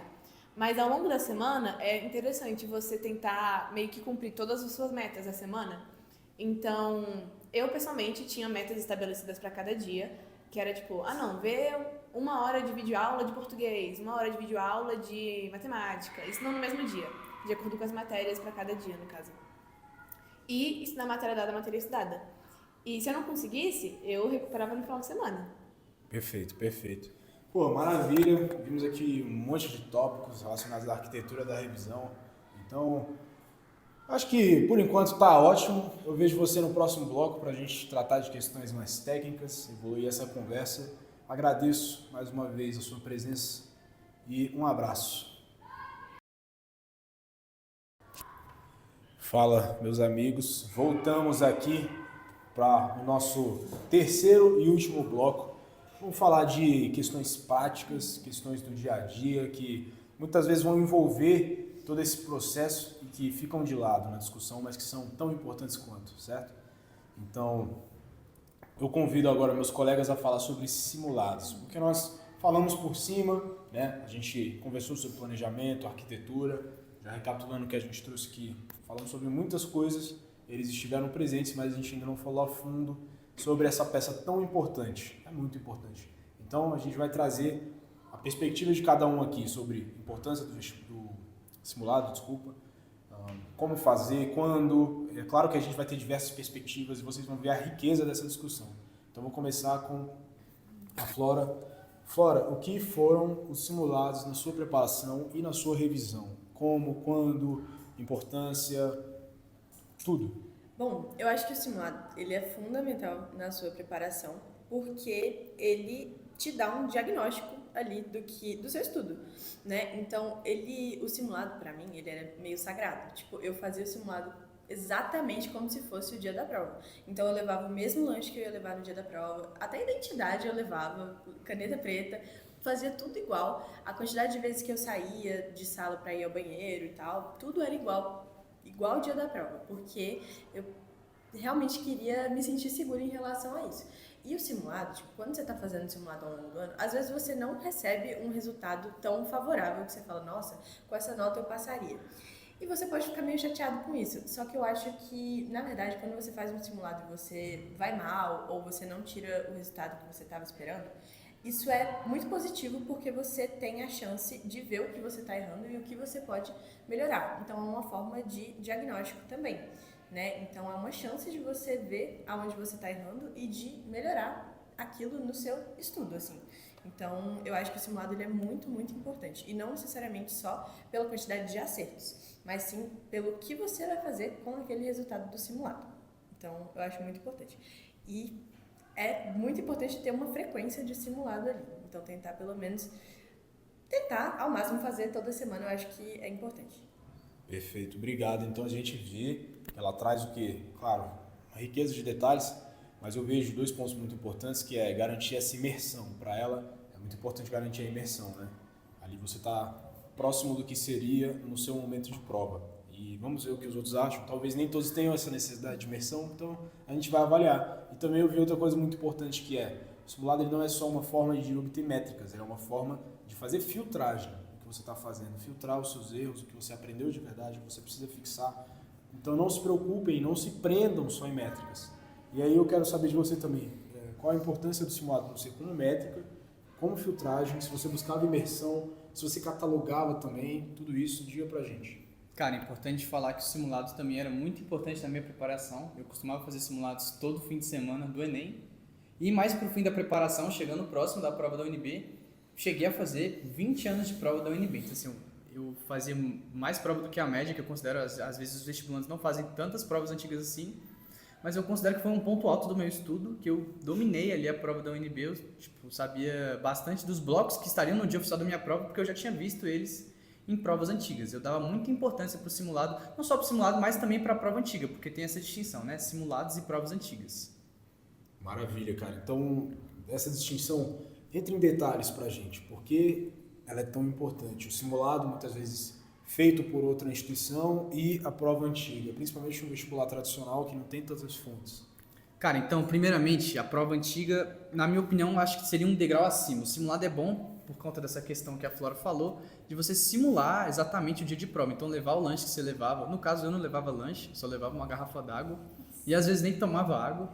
Mas é legal que você tenha essa imersão no que vai acontecer com você no dia oficial da prova. E a prova antiga, eu fazia no modelo que eu vou explicar agora, não fazia a prova antiga inteira de uma vez, fazia em blocos de questões ao longo do meu estudo para eu poder revisar matérias, entender padrões de questão, padrões de cobrança da prova, mas não necessariamente simulando a prova. Então, assim, eu tinha essa distinção, como eu comentei, de fazer o simulado semanalmente nos fins de semana e chegando mais próximo da prova da UNB, que foi onde eu passei, eu fazia esses blocos de questão, pegando as provas antigas, mas não simulando efetivamente com o tempo e o que ia acontecer na hora.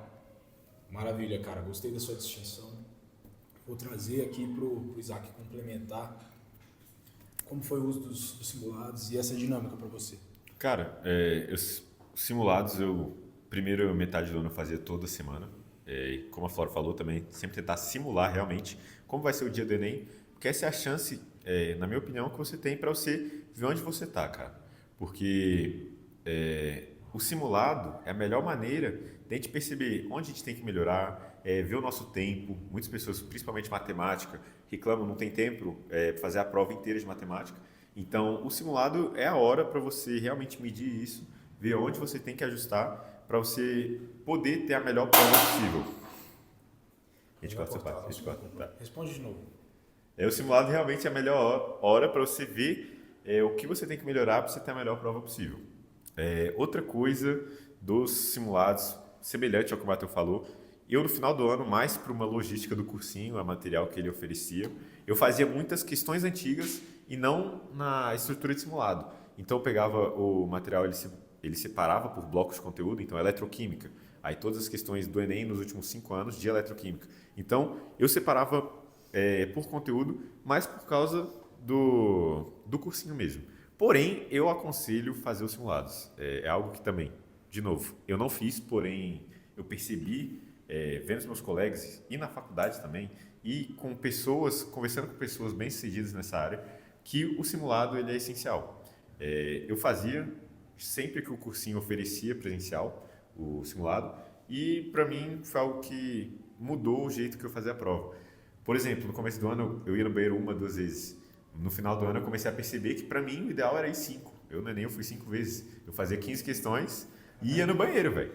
Que era o jeito que eu tinha de, desestressar, recarregar minhas energias. Eu levei, o Matheus falou que não levava nada, eu levei, eu acho que uns 3 sacos de biscoito de chocolate, velho. Entende? Isso você aprende no simulado, você não vai aprender sozinho e decidir no dia do Enem o que vai fazer. Então, o simulado, ele é algo essencial e essencial para você descobrir sua estratégia de prova, eu acho. E é isso. Perfeito. Cara, é isso aí, ó. Cada um tem o seu. Ele levou 3 pacotes de bolacha, ele passou fome, ele foi no banheiro 5 vezes, o outro foi 2, ficou vidrado, assim, muito, foi 2. Então, cara, é aquele negócio. Vai ter o povo que vai falar assim, não, você precisa comer 3 castanhas com mel da Babilônia. Cara, isso vai te deixar confiante, entendeu? Mas não é isso que vai, determinar o negócio, entendeu? Então, não se preocupem, e isso evidencia logo a importância do simulado, que é descobrir e entender a si mesmo, entender o que funciona para você. Eu também entrava nesse drive na hora de fazer o simulado, eu preferia ficar focado ali. E agora eu quero escutar da mestra das provas e do Enem, como é que foi essa dinâmica de simulados ao longo do tempo. Então, além de fazer as provas antigas com blocos que nem o Matheus falou, eu acho muito interessante pegar as provas antigas e fazer elas simuladas mesmo, que nem a Flora e o Isaac falaram que faziam. Não fazer só o simulado, simulando o dia da prova do Enem ou dos vestibulares. Fazer as próprias provas antigas, porque querendo ou não, aquilo já foi uma prova, né? Então, são exatamente as questões do vestibular que você está prestando, exatamente o jeito que o vestibular cobra, né? Então, acaba que isso é muito útil, tanto para você ver tempo de prova, quanto para você ver questão de concentração. Porque eu, pelo menos, eu nunca tive problema com o tempo de prova. Só no vestibular da UNB no segundo dia, porque 150 questões de exatas era realmente insano.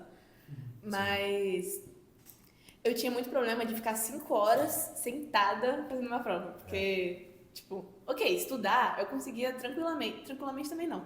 Ficar 5 horas estudando. Mas fazer uma prova de, sei lá, no Enem, 90 questões, ficar 5 horas sentada, fazer redação também, eu achava muito cansativo. E o que muitas pessoas falam no Enem é que é uma prova muito desgastante. As questões podem ser até meio fáceis, de umas contas de matemática básica, mas às vezes você erra pelo cansaço. Total. Porque você, fica muito cansado. E eu acho que esse cansaço, você vai treinando o seu corpo para essa prova, porque ela desgasta muito mentalmente e muito fisicamente também. Então, esses simulados, além de você ver a sua evolução ao longo do ano, também serve para você se treinar para o dia da prova.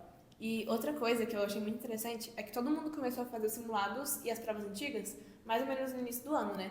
E eu acho muito interessante salientar isso, porque no início do ano acaba que a gente não tem tanta base de conteúdo ainda, né? Então, o desempenho vem um pouco mais baixo, essas coisas. Só que é muito importante você lembrar, ao longo do simulado que você vai fazendo, que aquilo é um simulado, não é a prova. Então, você tem muito a melhorar ainda. Porque, às vezes, a gente vê um erro no simulado, um erro besta mesmo, e a gente fica, nossa, isso aqui não vou passar porque eu errei isso, já era pra eu estar melhor nisso. Mas ainda tem tempo pra você melhorar, sabe? E agora que você sabe exatamente onde está o erro, você consegue acertar agora, porque você sabe onde está o erro. Se foi concentração, se foi atenção, se foi conteúdo, se foi cansaço mesmo, porque às vezes acontece. Se você marcou errado no gabarito. Então, é muito uma questão de você ver e de você se entender e se diagnosticar, para ver onde você precisa melhorar. Pô, muito legal você falar isso. Inclusive, isso me lembra bastante, acredito que eles vão concordar comigo também, que esse contato direto com seus erros, com o tédio, com a monotonia de uma prova, ele exige um alto nível de austeridade, de concentração. Então, só recapitulando, voltando naquele tópico do último bloco, é justamente a importância da gente não se deixar levar pela procrastinação, pela dopamina rápida do celular, porque ele traz esse pico e ele acaba condicionando o nosso cérebro a não conseguir se concentrar e enfrentar esses erros, enfrentar essa desmotivação que ela trouxe, porque é uma realidade. É uma realidade evidente para todo mundo, inclusive para quem está no alto nível, né? E é muito boa essa questão dos simulados, justamente a filtragem, que todos eles demonstraram fazer, não só a métrica. Então eu vou fazer uma sequência de perguntas rápidas aqui para vocês, justamente questionando como era essa filtragem, porque eu, particularmente, eu gostava de registrar os meus erros e trazer aquilo de volta, né? Poder recapitular qual foi o raciocínio que eu não consegui fazer, como é que vocês faziam a correção, o feedback especificamente, se tinha, se não tinha, se era algo totalmente à vontade, entende? Eu gostaria de saber porque é importante para a galera saber como funciona a filtragem em contraste à métrica. Olha, na maioria das vezes, quando tinha uma questão que eu não entendia ou que eu errei mesmo e não sei por que eu errei, porque tem algumas questões que você erra e depois você vai ver e você sabe a resposta. Foi só por falta de atenção mesmo. Mas quando eu realmente não sabia, eu pesquisava na internet, geralmente. Mas eu não costumava voltar muito naquela questão, não. Eu via uma vez e segui minha vida. Ia fazer outras questões e ver se eu conseguia fixar aquele raciocínio mais ou menos. Perfeito. Mas se fosse uma questão realmente que nem vendo na internet eu entendia, ou principalmente do pais do vestibular da UNB, que são um pouco mais complicados de achar a resolução na internet, Sim. Eu perguntava direto para os meus professores mesmo. E eles sempre, tinham a maior disponibilidade, a maior disposição para resolver essas questões e tirar qualquer dúvida. Legal. E aí, desculpa, antes de passar, eu vou até, só para fechar essa sequência, você, se pudesse chutar um número de questões que você fazia para a gente ter ideia do volume, para a galera ter ideia do que era o tanto de questões que você fazia. Aí eu vou repetindo. Por mês, você acha que você faria quantas questões hoje? Olha, como tinha geralmente uns 4 professores terminavam conteúdo por dia e eu fazia 25 questões de cada conteúdo, por dia eu fazia uns 100 exercícios. Então, por mês, 3 vezes 28, né? 28? então 2.800. 2.800 exercícios para mais, talvez.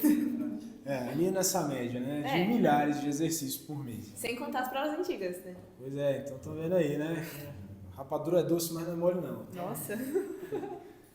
Fala pra gente, Zay, como é que foi sua filtragem e, além da filtragem, quantas questões você fazia?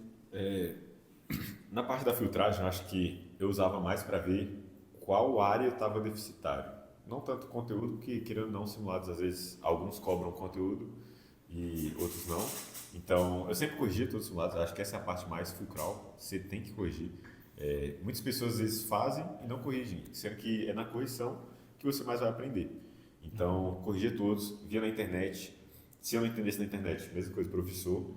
Às vezes aí, você em casa, tem um cursinho, tem vergonha de falar com o professor?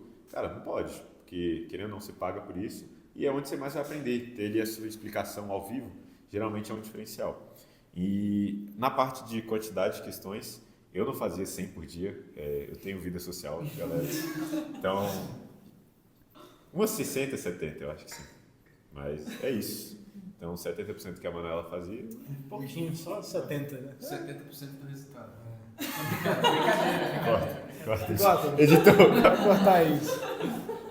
Enfim, meu amigo fala como é que foi sua filtragem, se você fazia, não fazia, se você não estava nem aí e se... Enfim, quantas você fazia por mês? Cara, começando média de questões, por volta de 100 questões, eu acho, por dia. Na época de aprendizado do conteúdo, eu tinha mais ou menos umas 4 aulas por dia que eu estudava do período da tarde, mais ou menos umas 25 questões de cada, ou, na realidade, acho que umas 5 matérias vistas no período da manhã e 20, mais ou menos, questões de cada conteúdo, por volta disso, entre 20 e 25. Dava mais ou menos 100 questões, entre 80 e 120, mas em média 100. E sobre a questão de erros, quando eu tinha algum erro em algum simulado, alguma prova antiga, ou numa lista de questões mesmo que eu estivesse fazendo, eu tentava classificar os meus erros em 3 tipos. Isso mentalmente, tá? Eu não costumava anotar. Que era um erro por uma falta de atenção, um erro por uma lacuna de conteúdo, mas de um conteúdo que eu ainda vou estudar, e um erro de uma lacuna de conteúdo que eu já estudei. Então eu fazia essa distinção mental, porque caso tivesse sido um erro por falta de atenção, a conduta que eu ia tomar era de tentar me policiar mais para poder não errar aquela coisa novamente. Mas não tinha muita coisa que eu pudesse fazer, somente ter mais atenção das próximas vezes. Caso fosse um erro por lacuna de conteúdo e eu já tivesse visto o conteúdo, a primeira coisa que eu fazia era revisar. Se necessário, reestudar aquela matéria do início, caso fosse necessário, caso eu visse que eu estava ruim naquela matéria, eu reestudava, não tinha medo de perder uma tarde, um dia reestudando uma matéria. E caso tivesse sido uma lacuna de conteúdo que eu ainda vou estudar, eu não tinha muita preocupação. Eu pensava, ainda vou estudar esse conteúdo, então tá tudo bem. Eu tentava distinguir esses 3 tipos de erros mentalmente para poder ter uma conduta, tomar uma ação a partir de um erro em um simulado ou questão de alguma lista que eu estava fazendo. Era mais ou menos assim. Perfeito, amigo. Muito legal. Então, conta pra gente, Flora, pra gente fechar esse assunto. Se você fazia filtragem, como era a filtragem, quantas questões por mês? Bom, eu também acho muito importante a correção bem detalhada das questões que você erra. Eu acho que, como o Isaac disse, a correção do simulado é a parte mais importante, porque se você não corrige o que você está errando, perde o sentido do simulado, eu acho. Então, eu acho que é muito importante a correção. E eu classificava os meus erros, então, se fosse falta de atenção, ou falta de conteúdo, se era alguma lacuna daquele conteúdo, se era algum detalhe específico. Então, eu gostava de classificar para tentar, ao máximo, transformar aquele erro em um acerto no dia da minha prova, né? E, assim, tinha dias que eu fazia mais questões do que outros dias, mas acho que dava uma média de 70 por dia, mais ou menos, também. Por aí.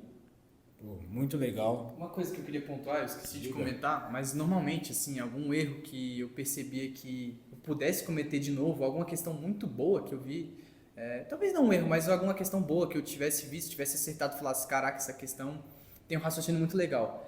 Eu botava ela no Anki também, voltando sempre nessa tecla aí, tem gente que não gosta, eu adorava flashcard, então eu botava a questão, eu printava a questão, botava no flashcard e o gabarito com às vezes uma explicação legal, alguma coisa, algum insight legal que aquela questão poderia me dar no verso do flashcard mesmo. Então só apontando que eu gostava de fazer isso às vezes.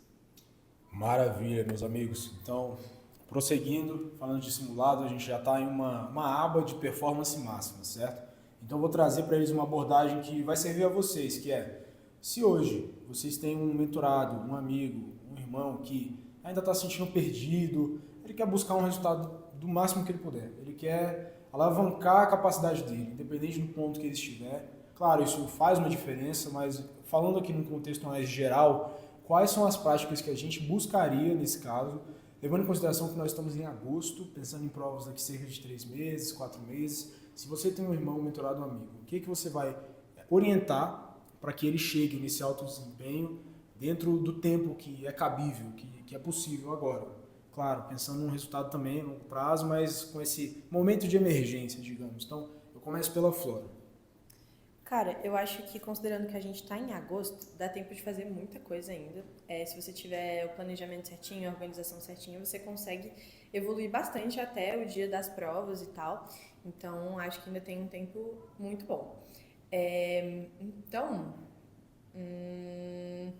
Perdi a linha de raciocínio, gente. Tranquilo, pensa, é o seu irmão, ele tá meio perdido, você fala, faça isso, isso e isso para você conseguir alavancar seu nível até dezembro. Conselho para os últimos 3 meses. Dê 3, 4 conselhos para ele. Fala, faça isso, isso, isso, não faça isso, isso, isso. Tá, eu acho que tem que considerar a matéria que você já viu ao longo do ano. E, assim, quando eu vi uma matéria, eu me recusava a errar, questões de conteúdo que eu já tinha visto. Porque eu gostava de ver com qualidade as matérias, né? Então, eu acho que é isso. E você se planejar para terminar a matéria um pouco antes também da prova, para você conseguir focar nas provas antigas e dar tempo de fazer isso. Então, acho que é isso. E a cada conteúdo que você vê, filtrar aquilo com qualidade para você ter o máximo de abordagens possíveis também, para que se aquele conteúdo cair na sua prova, você conseguir fazer com tranquilidade. E é isso. Acho que com o planejamento certo, dá para ir longe até a prova. Maravilha. Então, conta pra gente o que você faria com o nosso mentorado jovem em agosto. Cara, acho que a palavra é planejamento e organização. 2 palavras, então. Enfim, como faltam 3 meses para a prova, mais ou menos, acho que você tem que planejar mais ou menos quais vão ser seus próximos passos, pensando que você tem que aumentar a sua frequência de provas antigas para poder entrar em contato com as questões efetivamente do que você vai encontrar no dia oficial. Atrelado a isso, você tem que terminar o seu cronograma de estudos. Então, assim, planejar em que momento você vai acabar a sua matéria, caso não tenha acabado, e quando acabar, aumentar essa frequência de provas antigas e simulados para você chegar no dia da prova extremamente capacitado para poder ter o melhor rendimento possível. E completando aí o que você falou, não deixar de aprender e aprimorar, né? Mas terminar o máximo da matéria que você conseguir, né? Mais ou menos por aí? Por aí. Não, perfeito então. E aí, cara, fala aí pro seu Simplício Saltimbanco de 15 anos, em agosto de 2025, o que ele tem que fazer? Cara, eu vou falar uma coisa que é meio diferente, porque eles estão falando mais de como estudar mesmo. Eu vou falar mais sobre o que você faz quando você não está estudando, né? Que eu acho que é algo extremamente relevante. Já falamos do sono. Excelente. Que eu acho que agora, cara, se você não dorme direito, agora é a hora, velho. Entende? Então, tentar botar no mínimo 7 horas. O ideal é 8, 9, mas no mínimo 7, porque muitas pessoas não têm essa rotina para poder ter isso. Mas também começar a pensar mais na sua saúde física, na sua alimentação, hidratação, e começar a lembrar que quando a gente tem vários hábitos saudáveis, você vai se puxar todo para cima. Então, você ter uma boa rotina física, fazer exercício físico, você dormir bem, consequentemente, seu estudo vai ser alavancado também. Isso é óbvio, isso é fato, e não tem como fugir disso. Então, eu realmente gosto de falar disso, né, que o estudo depende do que você faz quando você não está estudando. Não adianta nada estudar a tarde inteira, estudar o dia inteiro, se quando chega à noite você não dorme direito, se você não se hidrata, se você só come besteira. Então, esse seria o meu maior conselho agora. E também pensar na mentalidade, né? Começar a botar na cabeça. Eu quero passar em medicina, eu quero algo difícil, e começar a sempre lembrar dos seus ideais, dos seus objetivos, né? É isso. Cara, perfeito. Legal que eu vou conduzir para a Manu aqui. Já vou pedir para a Manu trazer justamente essa questão do sono. Então, se puder responder para a gente, por favor, o que você orientaria para alguém agora em agosto? E também, já como uma segunda pergunta, trazer de volta como proteger suas horas de sono a qualquer custo. E, enfim, quais práticas ter, se você tem que ter agenda, se você não tem que ter agenda, a que horas você larga o celular, se você se expõe à luz, como é que você fazia pessoalmente, tudo isso. Proteger as horas de sono é o ponto. Olha, eu pessoalmente não tinha um cronograma muito certinho de que horas eu ia dormir, ou um método muito específico de que horas eu ia largar o celular, se eu ia largar o celular, não ia ver mais. Eu basicamente só dei uma afrouxada no conteúdo no segundo semestre. Comecei a focar só mesmo no que eu estava em déficit. Tipo, no início do ano, eu via tudo que os meus professores passavam, eu dava muito foco para isso, para algumas matérias mais que outras. Mas no segundo semestre, a partir de agosto principalmente, eu comecei a focar no que faltava para mim ainda. E um ponto muito importante, que também é muito importante no segundo semestre, calma aí, que ele tava falando, e eu tinha pensado nisso, mas eu esqueci. Era sobre talvez o planejamento? Tinha essa Não. pergunta também? Se quiser trazer por enquanto essa questão do planejamento, Tá, ok. para orientar a partir de agosto? Essa questão do planejamento também é muito, muito importante, porque você precisa ter um planejamento para você terminar até a prova e ter tempo para fazer as provas antigas e para fazer a revisão, né? Então, esses conteúdos que você vai ver com mais profundidade precisa acabar pelo menos umas 2 semanas antes da prova, 3 semanas se você conseguir. E uma coisa que eu saliento muito nessa reta final é fazer muito exercício, principalmente no vestibular, que é o seu alvo. Então, se o seu alvo é Enem, faz muita questão do Enem. E uma coisa que eu queria salientar também em relação ao sono, em relação ao descanso, é que não adianta você chegar exausto no dia da prova e não conseguir fazer a prova, porque você está cansado mentalmente e fisicamente. Sim. Entende? Porque novembro é o mês inteiro de vestibular. E você é vestibular atrás de vestibular atrás de vestibular. Principalmente se você vai fazer UNB, Paulistas, Enem. É muito cansativo, de verdade. Então você precisa chegar no final do ano vivo ainda, tipo, conseguindo fazer as provas. Então é muito importante ter esse tópico. Sabe, eu sinto que tem muita pressão no segundo semestre, tipo, não posso mais sair porque eu tenho que estudar, Enem tá quase aí, falta 3 meses. Só que muitas vezes a gente fala, vou ficar em casa pra estudar, mas na verdade não fica, né? Sim. Porque ninguém é de ferro, ninguém consegue estudar a semana inteira, o tempo todo. Então, às vezes, sai com seus amigos, sabe? Sai pra descansar, pra espairecer e se permita descansar também. Eu acho que isso é o mais importante. Além de estudar, né, nessa reta final, descansar também é muito importante para você chegar vivo na hora da prova. Perfeito, muito obrigado, Manu. Então eu vou já rebater aqui pro Matheus, porque esse cara sabe a importância do sono. E aí, cara, fala sobre como você protegia o seu sono. As suas horas eram ali, né, sagradas, imagino eu. E também já quero que você complete sobre exercício físico, como é que você fazia para manter o seu corpo em movimento, não deixar o sedentarismo abalar sua capacidade cognitiva, porque a gente sabe que tem ligação entre essas coisas. Então, conta pra gente aí. Cara, então primeiramente, quero falar primeiro do exercício físico, que talvez seja uma coisa que eu não fiz durante a minha preparação, mas que se eu pudesse estudar de novo, acho que eu faria mais exercício físico, porque eu acho que ele tem benefícios para o seu cérebro, com certeza tem estudos que falam sobre isso, mas além disso, o exercício físico é uma válvula de escape para você tirar um pouco do estresse do vestibular. A gente sabe que a rotina de um vestibulando é extremamente cansativa e que você precisa dessas válvulas de escape. Seja saindo, seja lendo, mas o exercício físico é uma boa válvula de escape, manter o seu corpo em movimento, liberar aquelas endorfinas depois do treino, enfim, esse tipo de coisa. Agora falando um pouco mais sobre sono, eu sou um cara que defende a tese de que a pessoa tem que dormir entre 7 e 9 horas de sono toda noite, como o Isaac comentou, porque são essas horas de sono que vão concretizar a matéria que você já estudou. O seu organismo fisiologicamente tem uma necessidade de sono para poder concretizar memórias, então é importante que você durma para poder fixar o conteúdo que você estudou anteriormente. E além disso, é importante o sono para você descansar mesmo, para poder ter uma boa sessão de estudos no dia seguinte. E isso que eu estou falando é a importância do sono, mas eu quero falar também sobre como fazer uma boa higiene do sono para você poder dormir bem. essa higiene do sono, o que é a higiene do sono? É você se preparar o seu organismo e o seu cérebro para você conseguir deitar na cama e dormir sem problemas. Primeira coisa, acho que o mais óbvio é evitar substâncias estimulantes. Então, assim, não tomar cafeína, não sei como é que o pessoal era, mas eu evitava o café, eu nunca fui de tomar café. Mas, assim, se você é uma pessoa que toma café, deu 6 da tarde, para de tomar café. Se você é uma pessoa que gosta de tomar energético, para de tomar energético. Esse tipo de coisa. Além disso, evitar o uso de telas, principalmente tela de LED, aquela LED azul.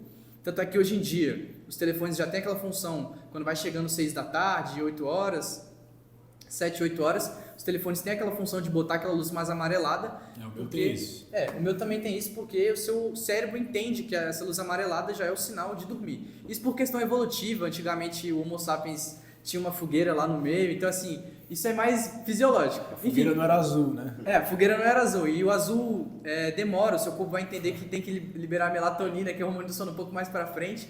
Mas acho que eu tô me estendendo muito, mas basicamente o que eu queria falar é isso, o quanto que o sono é importante e como realizar a higiene do sono, evitando estimulante e evitando tela. Agora, cara, explica isso aqui. Você era 100% sedentário, é isso mesmo que você tá falando? Cara, Isso é muito impressionante. Você é um caso à parte. Explica isso pra nós. Cara, tudo bem, eu acho que não tenho me expressado da melhor forma possível, mas eu fazia uma atividade física pelo menos 1 ou 2 vezes na semana. Jogava bola, eventualmente, ali, quarta-feira. Sempre foi muito ruim, mas eu gosto de jogar bola.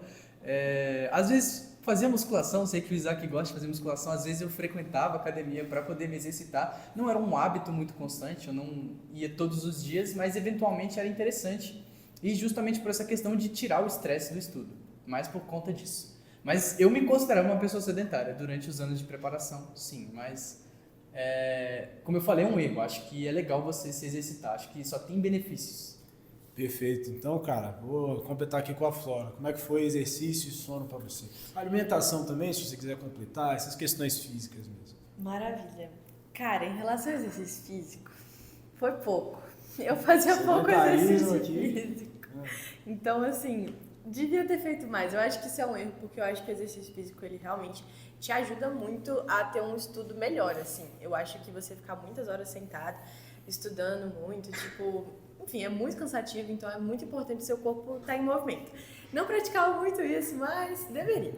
Só que o sono, ele é muito importante também. Eu não abdicava das minhas horas de sono. Nossa, se eu pudesse, eu dormia 9 horas todos os dias. Eu acho que era uma média de 8, 9 horas que eu dormia. Então eu dormia bastante, meu sono era certinho.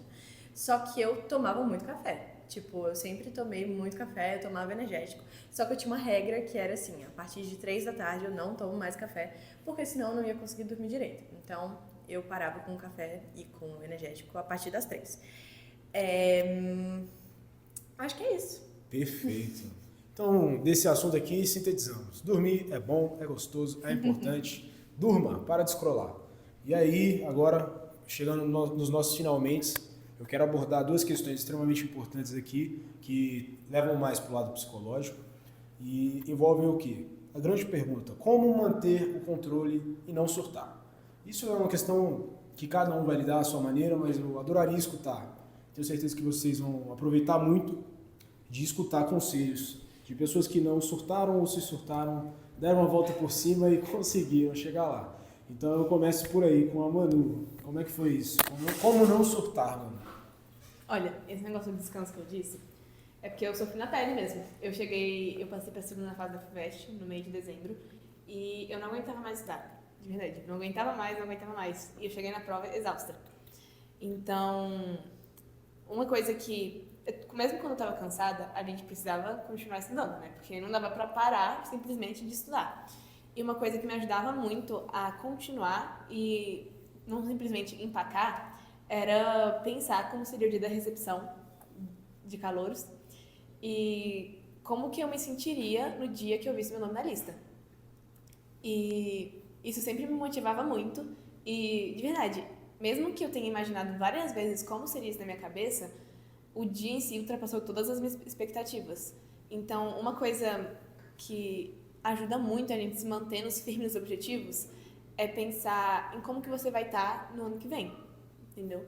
Porque ajuda você a se visualizar lá e a ter mais vontade, mais motivação para continuar fazendo aquilo, mesmo quando você estiver cansado.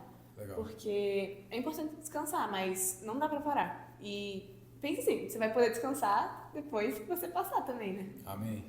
Muito legal, Bruno. Obrigado. Então conta pra gente aí, cara, como não surtar. Você quer Cara, um challenge? o meu... o que eu tenho para dizer é algo que eu já falei para muitos colegas meus também, que é muito importante você dar o seu máximo para não ter arrependimento no final. Quando eu estava no terceiro ano, eu não passei e eu não fiquei triste, porque eu sabia que eu tinha dado o meu máximo, entendeu? Fisicamente e psicologicamente eu não conseguiria. Legal. Não estou falando que eu estudava igual um maluco, eu estou falando que eu, me conhecendo, eu não poderia ter estudado mais, entendeu? Então, você também é bom você olhar para trás, o tanto você evoluiu. Eu saí do segundo ano, eu nem queria medicina, não queria estudar, não queria nada. E eu saí para um aluno de alto nível no terceiro ano. Então eu falei, pô, já evolui muito. Se o ano que vem eu evoluir o tanto que eu evolui esse ano, eu consigo fazer o que eu quiser, entendeu? E dito e feito. Então, pô, é muito bom a gente, primeiro, dar o máximo para não ter arrependimentos e também sempre olhar onde a gente começou, né? Às vezes está achando que você não é suficiente, mas olha para o começo do ano, tanto você acertava nos simulados no começo do ano, quando você tirava a redação, e olha agora e vê a diferença que deu, né? Perfeito, cara. Muito obrigado. Legal demais. Então, como foi isso pra você, Flora? Te passo a palavra. Então, eu faço das palavras dos meus colegas as minhas. Eu acho que, enfim, ter válvulas de escape é muito importante para você tornar o seu processo um pouco mais leve. Então, o momento da minha vida que eu mais abdiquei de ter momentos com a minha família e com os meus amigos foi o momento que eu piorei os meus resultados. Então, quando eu comecei a me permitir um pouco mais, então eu passei a sair mais no fim de semana, fui pra festa, fui pra show, enfim, me divertia, tinha momentos com a minha família, isso tornava meus dias mais alegres, assim. Então, eu estudava com mais qualidade, eu acho. Então, acho que isso é muito importante e, como o Matheus falou, concordo muito com isso do simulado, de preparar para o dia da prova para você não surtar. Tipo assim, levar o dia da prova como se fosse mais um dia de simulado, assim, e na maior tranquilidade possível, porque você tá tranquilo no dia, isso consequentemente aumenta o seu desempenho também. Então acho que é por aí. Muito obrigado, Flora. Gostei da sua resposta e ela já sintetiza boa parte do que foi essa reunião com uma lição que é para a vida, não só para o vestibular. Porque o vestibular, no final das contas, é um desafio que espelha a nossa vida. O que isso quer dizer? Abdiquem, trabalhem, se esforcem, como todos aqui trabalharam, se esforçaram, mas não percam a alegria de viver. Não percam momentos com quem vocês amam. Não percam momentos de descanso, olhar para o tempo, aproveitar cada segundo da vida, porque no final é sobre isso. É para isso que a gente trabalha. Os nossos sonhos, no final das contas, são para a gente. A gente não pode se escravizar por eles, né? Então, agradeço a presença de vocês, quero sintetizar o que a gente viu, para recapitular o grande valor que foi essa reunião, essa conversa, como ela foi de altíssima riqueza. Então, a gente começou com uma abertura, vendo experiências pessoais de cada um, como foi a aprovação, a sensação dos nossos convidados, que obtiveram resultados tão incríveis, tão notáveis. Depois, a gente viu o conceito de revisão, como isso se aplicou na trajetória de cada um, como isso foi adaptado para quem estudava na escola, precisou de um resultado notável, como isso se adaptou para quem precisou de resultados notáveis em vários vestibulares, quem precisou ficar no alto nível, para tirar nota altíssima na redação também, certo? E como essas pessoas organizaram o tempo delas, organizaram os métodos delas, fizeram sistemas. No final das contas, é sobre construir sistemas que sejam aplicáveis e que sejam independentes da nossa capacidade decisória. Então é isso, minha gente. Vimos tantas coisas, técnicas, práticas, arquitetura, revisão, como aplicar o alto nível na sua preparação.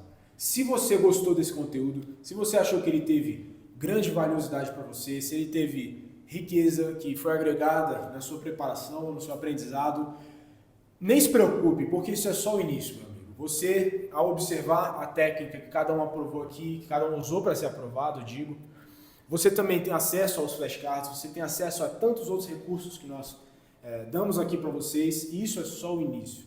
Não se preocupe, porque o que nós estamos construindo aqui é para o futuro, e é um futuro brilhante, é um futuro de quem é aprovado com a sua independência e adapta os reais princípios do aprendizado acelerado de alto nível para as suas circunstâncias, para o seu nível, para o seu propósito. Esse é o nosso futuro, essa é a nossa causa. E esse é só o início. Então fiquem ligados no que a gente vai apresentar, certo? Futuramente e nos próximos dias também. Entrem em contato conosco. Vocês estão prestes a simplesmente entrar no plano que vai garantir a aprovação de vocês. Se vocês querem ter contato com pessoas que chegaram nesse nível, se vocês querem ter acompanhamento direto com pessoas que chegaram nesse nível, querem evitar a desorganização, o medo, a procrastinação, tudo isso com a ajuda do melhor tutor possível, aquele que esteve exatamente onde você quer estar, apenas entre em contato conosco e nós vamos fazer isso acontecer. Então, obrigado, meu amigo, minha amiga. Eu quero agradecer mais uma vez, Flora, muito obrigado. Obrigado, Mateu. Obrigado, Manu. Obrigado, Isaac, por tudo isso e que isso seja só o início. Um abraço, nós nos vemos nos próximos encontros. Aproveitem os nossos produtos e tudo que a gente oferece. Um beijo. Decretado pizza! Boa, vambora.